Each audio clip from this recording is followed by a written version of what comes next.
In this episode of Desert Lore, we're going to be talking about the enigma of bighorn sheep. Throughout the American Southwest, there are petroglyphs of all different kinds, spanning multiple cultures and going back thousands of years.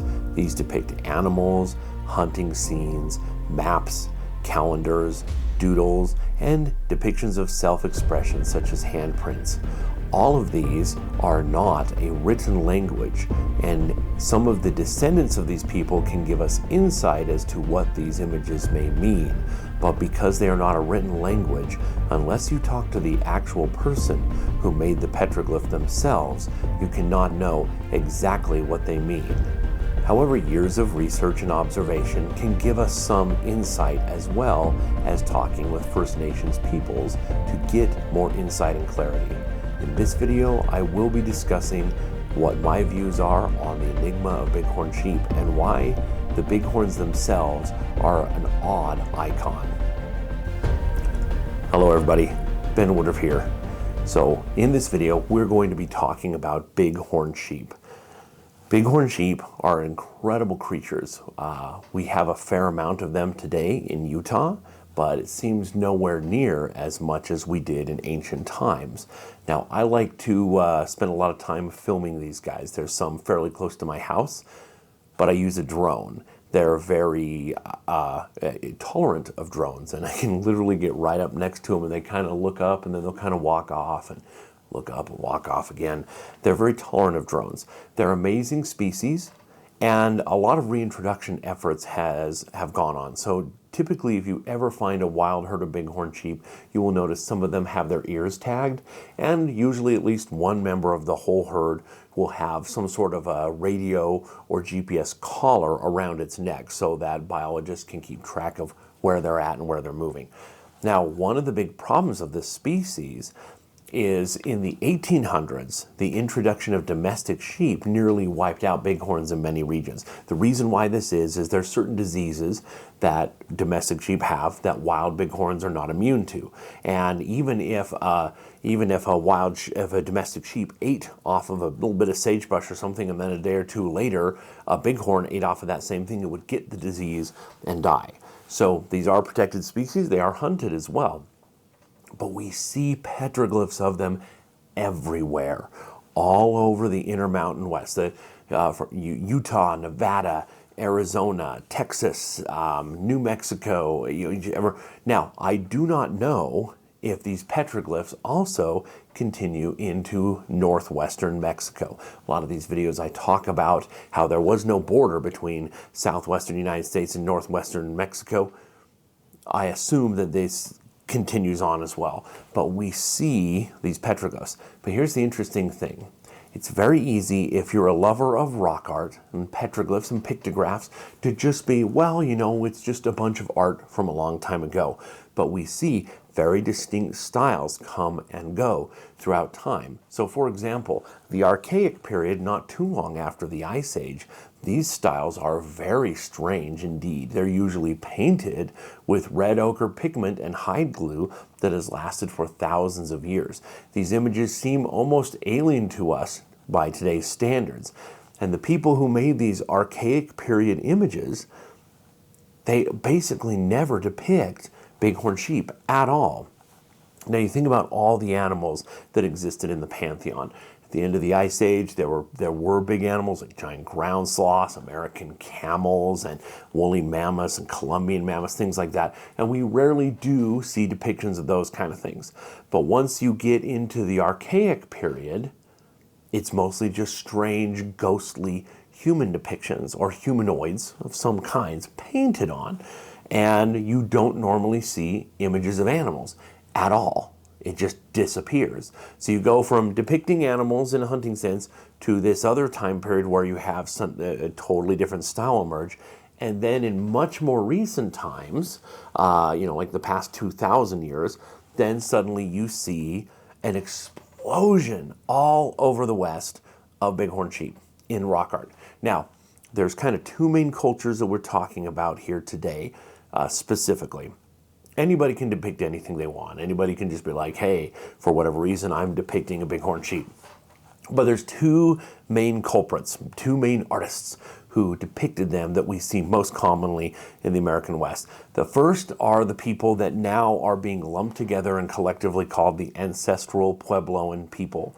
Now, in the past, sometimes people were just called the Anasazi, and now there's like, oh no, there's a differentiation, there's two different people there, or no, they're one and the same.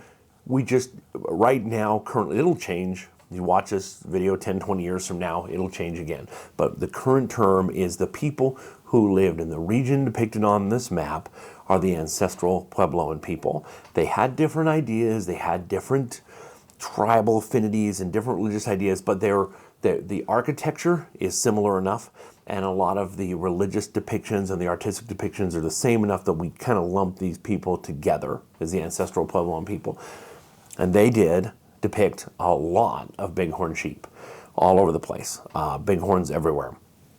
And these people, again, we keep kind of going in and out on how we date or when do we consider this a people loosely. And we kind of say about 1,200 years ago is when they kind of, the start date of the Ancestral Puebloan people. Obviously, there are people there before and after. Could be the same people, but that's kind of the cutoff. The other people are mostly in Utah, and we can take a look at a map here. It covers a little bit of surrounding states, but these are the people that we call today the Fremont people. And again, 10, 20 years from now, somebody online will say, that's an offensive term, and we instead call them this. Fine, doesn't matter. For now, this is in our time period, what we're currently calling them is the Fremont people. And they are from around 2,000 years ago to about 700 years ago. Now, Fremonts and Ancestral Puebloan people, these two different groups had very similar way of life. And we even know from some DNA tests that have been done on some remains that they were even interconnected genetically. So why are they different? Well, they hunted, they both farmed, they both hunted, they both gathered, but some of the primary differences, the Ancestral Puebloan people typically built adobe pueblos. So that might be up on a flat surface or it might be a cliff dwelling. But either way, these are dwellings that are made with stone and with adobe clay used as a mortar to put it together. And it's a very distinct style. Now, they also had a very distinct structure called a kiva. Now, if you look at a kiva that is open today, that is the roof and everything have been collapsed and it's been excavated, then it's kind of a big circle and it has, you can see these little pillars and stuff.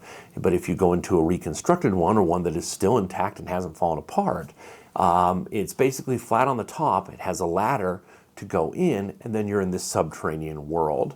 The insights we have, both from archaeology and from descendants of Ancestral Puebloans, seem to indicate that these were sacred spaces.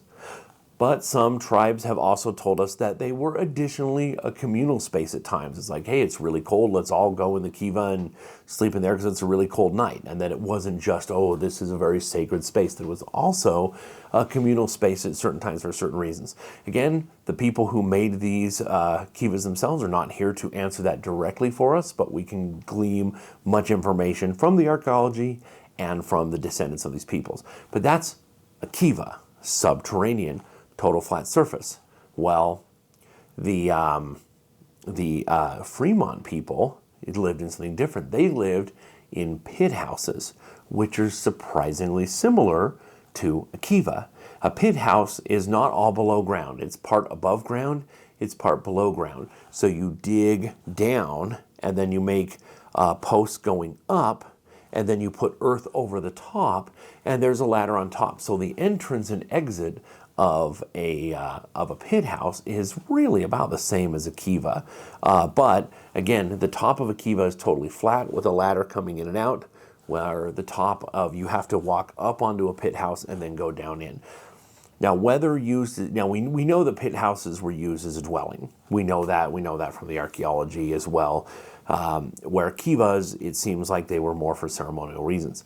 But again, these two ideas are so similar and the construction are so similar. Clearly, these ideas had influence on each other, whether it's from coming from a common ancestor that took a common idea and split it two different directions.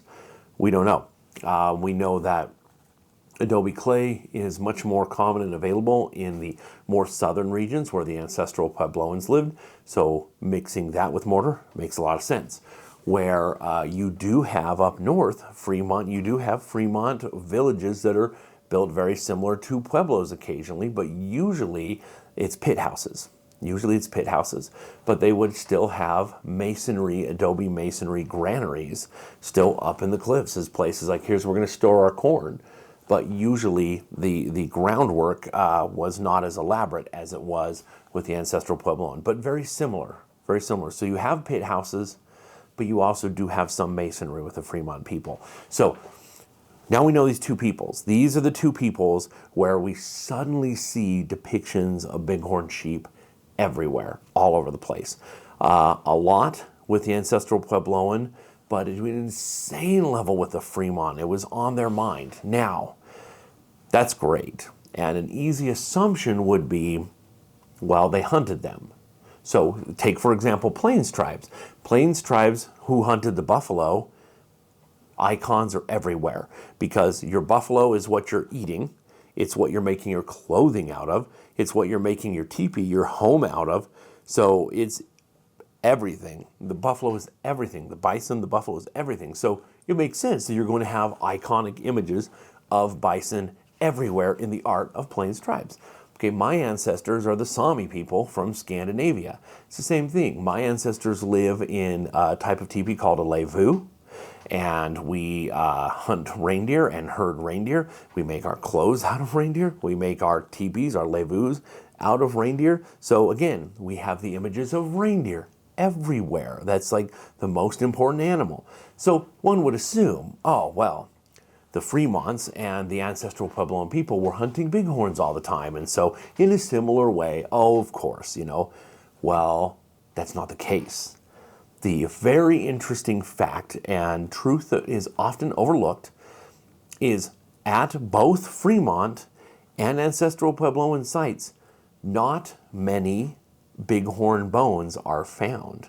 There's bones of turkey, there's bones of deer, there's bones of elk, there's bones of antelope, there's bones of rabbits, but very, very rarely do we find the bones of bighorns at these sites. It's very unusual. So think about that. Everywhere. You automatically know. You're like, oh, it's got to be a Fremont site because there's a bunch of bighorns everywhere. We know that these were on their minds. Now, bighorns are powerful creatures. They're tough and they butt heads. The males, the run they go, they ram into each other, and you hear this echo firing through the canyons as they just slam into each other. It's a powerful image. It's a powerful being, and I think it will be pretty iconic to see that firsthand in the wild. Bighorns, rams ramming into each other, living up to their name, rams. So it makes sense that these would have been powerful figures.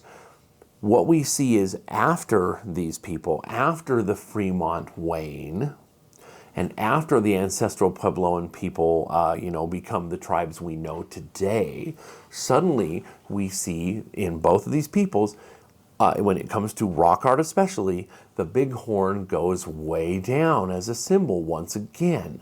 So if you look at one of the rock art sites I've been showing this, where I showed the archaic art, there's a panel nearby where much more recent tribes, such as the Utes, depicted, and they're depicting things like horses and buffalo, and they're not depicting bighorns at all in any way, shape, or form.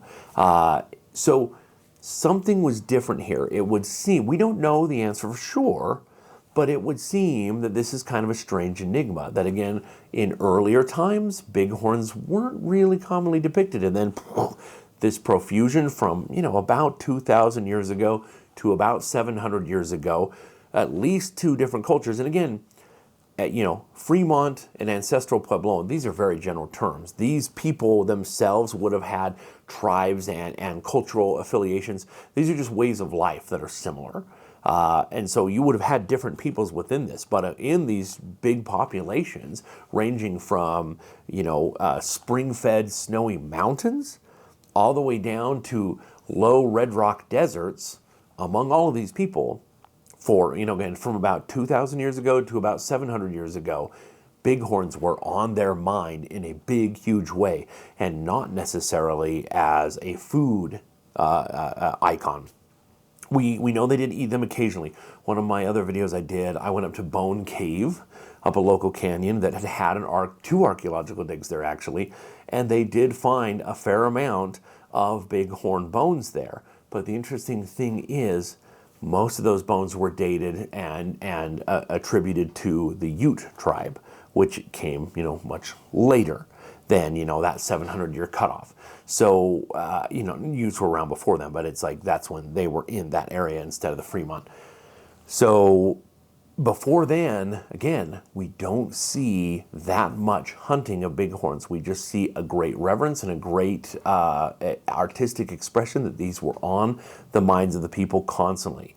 And you do rarely see other things. I do see occasional depictions of things like pronghorn antelope. It's very rare. Or you do occasionally see deer, elk, you have big old branching antlers. You do occasionally see petroglyphs like that. But it's rare compared to bighorns, and bighorns are everywhere. So it just seems like, and some people will say, well, this is kind of a clan affiliation. It's kind of like, I don't know, the United States, our national bird is a bald eagle. So if you're like, hey, everywhere we go, we're going to put a sticker of a bald eagle because this is America. Maybe it's kind of like that. It's like, we're the bighorn people. Don't know. That could be, it's a possibility. We're not entirely sure. But what we can surmise is we know that even though the people that we call the Fremont and the Ancestral Puebloans were two different people, and again, different people within those two peoples, we know they were connected, we know they traded and they shared ideas. Some of the things are very distinctly different. For example, at Fremont sites, we almost always find what are called pilling figures. These are very unique clay figures that are not fired. They're made out of clay that's just dried, air dried, and then painted, and they're almost always paired. So there'll be a male and a female that are paired together and wrapped in a bundle, and usually hidden in rocks. So we assume that it might be some sort of thing, or like, hey, these people are a couple, or maybe these people passed on. But whatever we know, it's a male and a female paired up and put together. We see this icon all over the Fremont lands. We don't see that in the Ancestral Puebloans. So even though these peoples were genetically interconnected, they were connected with trade, and they're connected with a lot of their masonry ideas, and we know they traded corn. We have studied the corn strains that were traded back and forth, and we know all corn originated in Mexico, but different strains and just different breeds of corn got spread throughout. But they had their own ideas still. They were distinct and they were unique and they were different, but both of them had bighorn sheep on the brain. So to kind of conclude this, this is the mystery that we are still trying to understand. We're still trying to figure out what exactly bighorns meant. So again, just to sum this up, they weren't on people's minds enough to commend them to art in the times of the Ice Age up through the Archaic period. And even in the Archaic period, we have incredible petroglyphs and pictographs, but they don't show bighorns. And then about 2,000 years ago, explosion in multiple peoples of bighorns. And then once you get into historic times, suddenly people are still hunting, people are still doing rock art, but suddenly this icon of the bighorn all but disappears. And even today, in modern native cultures, you don't normally see the bighorn represented that powerfully as a totemic creature. It still matters. All creatures matter, and all creatures can have importance to people who are from this land. But you don't see it like you used to, where you saw it everywhere. So we don't know why, and this is what we're trying to figure out. So I would love to hear your comments down below as to what you think, why you think, not only why were bighorns so important when they weren't hunted that much, why were they so important, but also why they weren't important, then they were, and then they weren't again. What happened in that time period? What happened from 2,000 years ago to 700 years ago to have this huge influx of interest in artistic depiction, and what made it go down? Now, I'm going to put another link. I'm going to put a link in this video, actually. I want you to understand what it actually takes to make a petroglyph. And a lot of people do not know, and a lot of armchair archaeologists think that somebody just takes a rock and chisels. It doesn't. I've done a great study and do experimental archaeology, and I will show how it's done. So I'll put a link in this video so you can get a sense, because I actually chisel in a rock and do a petroglyph. of a bighorn sheep.